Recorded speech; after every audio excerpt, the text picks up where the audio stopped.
অনেকের মুখে কালো দাগ দেখা যায়, আবার কারো মুখে সুপের মতো সুপ আকারে কালো দাগ দেখা যায়।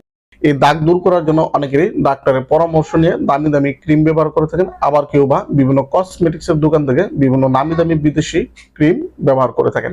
দেখা যায় এই ক্রিমগুলো ব্যবহার করলে সাময়িক সময়ের জন্য আপনার দাগ চলে যায়, অর্থাৎ আপনি যখন এই ক্রিম ব্যবহার বন্ধ করে দেন তখন আবার দেখা যায় দাগগুলো বেশি ওঠে, অর্থাৎ পূর্বের অবস্থায় চলে যায়, আবার কারো কারো ক্ষেত্রে অনেক বেশি হয়ে যায়। আজকে ইনশাল্লাহ 3টি প্রাকৃতিক টিপ দিব মুখের এই কালো দাগ দূর করার জন্য। 3টি পদ্ধতি হচ্ছে খুবই কার্যকর। নাম্বার 1 হচ্ছে আলু। আমরা দৈনন্দিন রান্নার কাজে এই আলু ব্যবহার করে থাকি। এই আলু রস মুখের কালো দাগ দূর করতে খুবই কার্যকর ফলাফল দেয়। আলু রসের সাথে মধু মিশিয়ে আপনার মুখের যেখানে কালো দাগ আছে বা সুপ আকারে কালো দাগ আছে সেখানে মাখিয়ে রাখুন।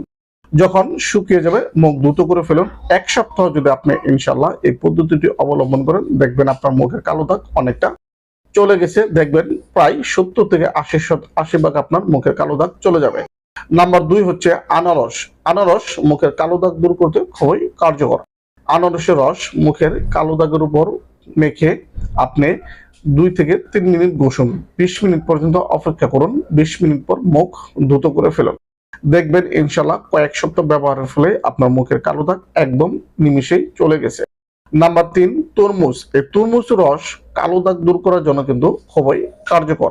আপনার মুখের যেখানে কালো দাগ আছে বা ছোট ছোট সুপ আকারে কালো দাগ আছে সেখানে তরমুজ রস ব্যবহার করে 2-3 মিনিট ঘষুন। তারপর ইনশাল্লাহ আপনি কমপক্ষে আধা ঘন্টা অপেক্ষা করুন। তারপর আপনি মুখ দ্রুত করে ফেলুন।